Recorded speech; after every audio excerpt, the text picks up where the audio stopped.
इस मिट्टी सानू जन्म दिता, इहदे आलणे विच खोलीए। असीं देश पंजाब के पुत्तर हैं, पंजाबी साडी बोली है। सज्जनों ते मित्रों, मैं तुहाडा अपना भी मलिक बशीर देश पंजाब यूट्यूब चैनल तो अज 14 अगस्त का जश्न आज़ादी है। तो इस मौके पर मैं कौम नूं एक मैसेज देंगा। तो मैसेज ये कि अज असीं सारे एक वादा करिए, एक ऐद करिए कि पाकिस्तान नूं अजीम तो अजीम तर बनावांगे।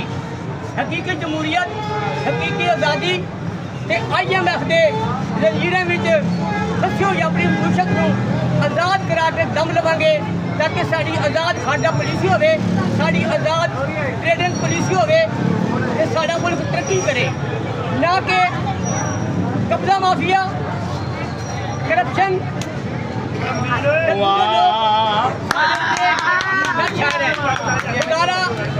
एक मुठ हो जाओ तो पाकिस्तान में तरक्की दिला के गम करो। जीवन जीवन देश पंजाब, जीवन जीवन पाकिस्तान।